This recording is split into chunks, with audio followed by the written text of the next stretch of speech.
and just loses the rear end. Goes over the front of the motorcycle, right down on his right shoulder. Something that you just never see happen in all of Miguel's victories here, but gets back up, gets running, picks the bike back up.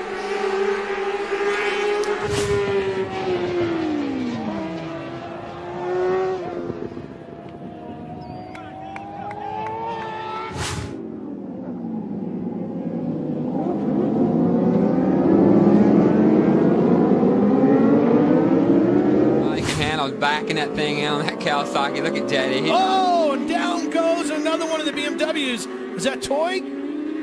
52, I want to say. Yeah. Looked like that number.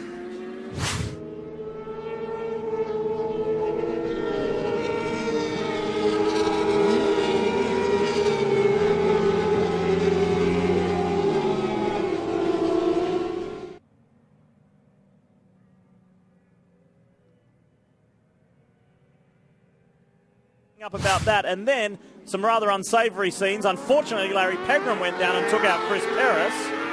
He sure did. He got in there just a little bit hot, had to pull the front brake.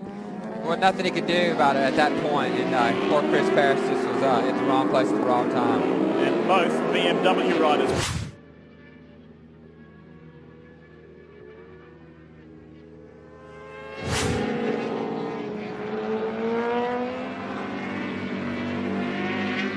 Coming down into the corner, Dane Westby and Sean Hill, they get together, but keep watching.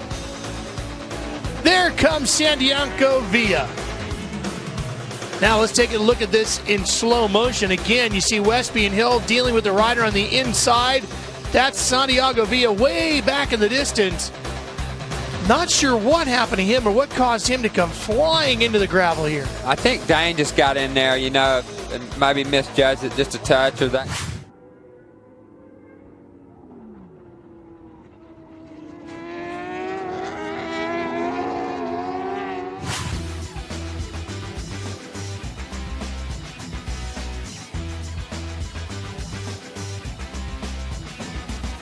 Josh Hayes on the number 4. Remember, first, second, and third right here as you see him. Oh, Josh Hayes is off! And another hard crash on the weekend for Josh Hayes. This time in turn 6.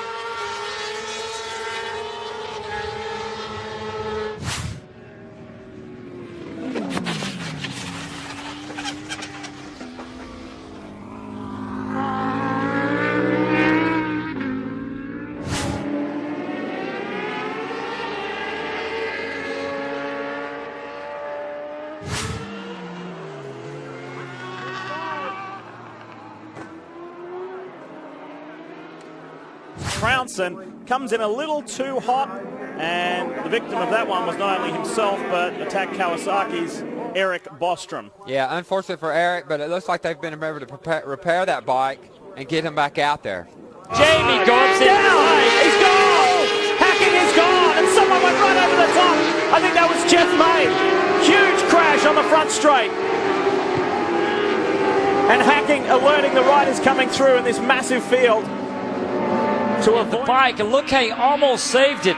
That rear end slide came so early, of course, when it hooked up. And look at Jeff May. No. As he comes over the top and slams down on the ground, he gets up, but he certainly hit his head pretty hard and just came down on that right shoulder, trying to get out of the way. That's just adrenaline. And then Roger Hayden and Aaron Gobert and a whole host of ride, Benatard came around the outside, but right there, that is the rear tire breaking away. Look, you can see the black mark, and Jamie's trying to hang on. Wow. Oh, man. And Jeff May had no place to go. I've been in that situation before, actually. Good avoiding act.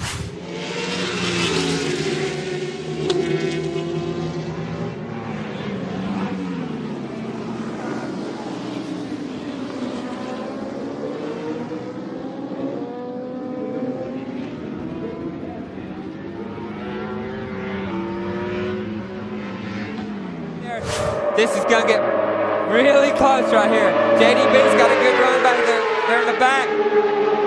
Jason DeSalvo on his latest Motors Racing Ducati. Oh, big crash in the tri-oval. Down goes Dane Westby and Taylor Knapp. Meanwhile, Jason DeSalvo wins the Daytona 200. Wow. And this race ends in spectacular fashion. And as I said, this one will be spoken about for a variety of reasons for years to come. DeSalvo gets Ducati's first ever win in these circumstances. He contacts the front brake of Dane Westby. It slows him up enough, and Taylor Knapp comes through from behind and collects Westby, and the bike goes up into the wall. Watch the front angle. It shows it more clearly. It sure does. Herron's up there. Everybody's fighting for position right there.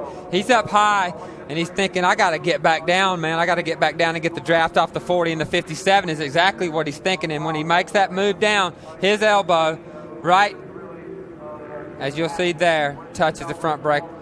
Taylor Knapp runs into the back of him.